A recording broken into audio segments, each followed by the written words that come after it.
Ensonga za Sesaz Elshama eyeetugidde ku ssomero zonna kati zikyalandagga. Amawulire gaagenda ne gafuluma nga galaga nti omwana ono yasaba bazadde be millions 2 eza pocket money wabula mbwe baazimumma mbu ne yeetuga. Naye bazadde b'ono omwana bavuddeyo ne bawakanya era ne basambajja ebyo byonna ebyogerwa. Bo bagamba tebafunangako yadde message yadde essimu okuva omwana ng'abasaba ssente.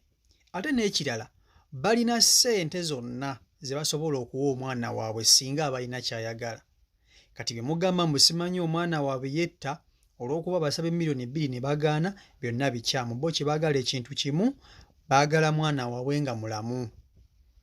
Bazadde b'omwana nga taata we ayitibwa Sesaz Robert era nga ye director wa Trinity Love agambye ayagala omwana we nga mulamu. Ndowooza message yasinze gisindikira bassomero. Era bagamba baagala kunoonya bakwate omuntu oyo eya breaking a story nti omwana ono yasaba bazadde be millions 2 eza pocket money ne bazimumma n'alyoka yetta. Kansooke nkulaga akatambi kano weewulirireko ku bazadde b'omwana biki bye boogera ne bye baagala okukola. Era bo bawakanyiza buli kimu ekigenda maaso n'okuba nti kyogerwa ku mwana waabwe. Video nkusaba ogimpe like. Bw'olikinga video kigimbako kuba nti etambula ku speed ya waggulu netuuka ku buli muntu n'asooka nti afuna information yeno. Sookola ebigambo ebivudde mu bazadde b'omwana ono n'oluvannyuma tukomewo. Omwana yasaba bazadde be obukadde bumeka 2 ne bagaana. So de wote oyatandika okugaana okumuwa obukadde 2 omwana yeyimbamu ogwakabugu yetta nava mu bulamu bw'ensi. Kakati ekiriwo mu ddire essaawa zino era okunoonyereza okuliwo baagala basooke bakwate abafulumya story abaji breaking bababuulire information oyo bwatyo ngali mu narrative eyo bamujjawa.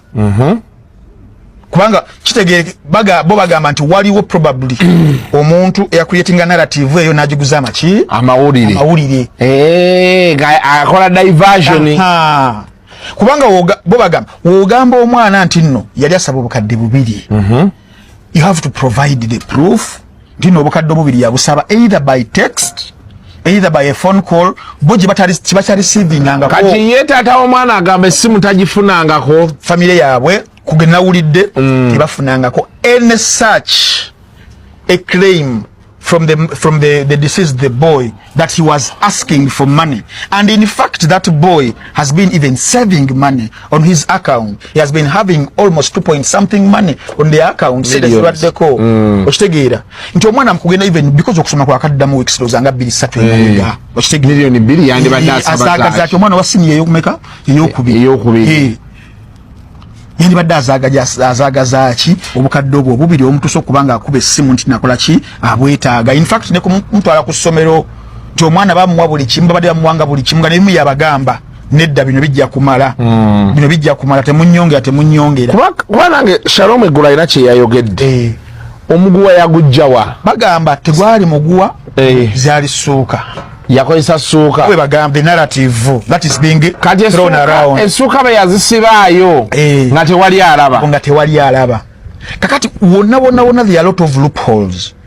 Ekyokubiri wabanga maze okubanga mu musanze let us pretend titwaliyo nti omwana yakoze eki yesse omukwetto ebeera madda titumanyi oba homicide oba ki esizing bwebeerenga crime scene webeerawo mukola mutya mukolinga authorities ne bajja nabo webajja ebiseera ebisinga nebifaananyi bikubwa ku siini awo nga tebanakukwata ku kintu kyala kyonna kibayamba okubeera nga banoonyereza then ne report neekolebwa ku side tebanakufunako ku report eyo n'ebifaananyi ebyo ebisobola okuba nga bifollowing up the claim because omwana yali asomerawa Seta Luzen main campus.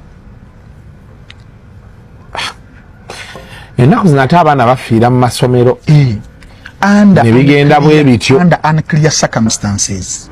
Kati bali babakubira essimu nti omwana amwe akoze eki yeetuze bali bagamba twaba omwana affe nga mulamu tumwagala nga mulamu kuba nabo baba bali ku social media nga balabira claim eyo ey'omwana yabadde asaba ssente milioni 2 bazimumma nabeera resentful nakola ki neyetta naye bwe bagamba tekiriyo tebamusabanga ku ssente. So byebyo taata agamba nti omwana we naye abadde asevinga akasente ke era abadde tayinza kuba nti ate ayinza okuyaggayaga ssente. Tekisoboka, tayinza kuyaggayaga ssente. Omwana we abadde asevinga bulungi nnyo. Kakati mwabagamba nti omwana we yesemba olw'okuba taata yamumme milioni 2, ago gonna mawulire makyamu. Taata agamba nti ayagala mwana we nga mulamu. Tufunye cases nnyingi abaana abafiira ku masomero. Abaana bafiira ku masomero bannange, naye mukimanyi nti abaana abasinga abafiira ku masomero cases zikomaawo. Abaana bafiira ku masomero ebitategeerekeka, ne basanga omwana nga yafiiridde mu kinaabiro, ne basanga omwana mbu sima yavudde ku kalina n'agwa, ne basanga omwana mbu yeetuze. Abaana bafiira ku masomero naye ensonga zaabwe ne zitwala lightly, ne zitanoonyerezebwako, ne bateekawo story n'egenda mu maaso bw'etyo. Ndowooza ono Sessazi bazadde bono omwana basana ne banoonyereza awanga ddala kituufu kye bayogera nti omwana waabwe teyabasabye ssente era nga si kye kyamuviiriddeko okufa. Basana ne beesitukira ne bateekamu engatto ne banoonyereza ku nsonga ya mutabani waabwe, kubanga cases nnyingi ez'abaana abafiira ku masomero ezikoma obukomi mu kkubo. Abazadde bakooye bawulira, abazadde bakuwa amawulire ng'oliwoka nti omwana we afiiridde ku ssomero ng'abadde mulamu, n'ogamba bannange omwana wange abadde omulamu ate kati ye mufu. So ensonga zino zituukawo nnyingi nnyo, naye katugoberere ensonga eno tulabe gy'enaggweera. So kyonna kyonna ekinaaba kiriwo nja kuba nkibaleetera wano eno ku channel yaffe.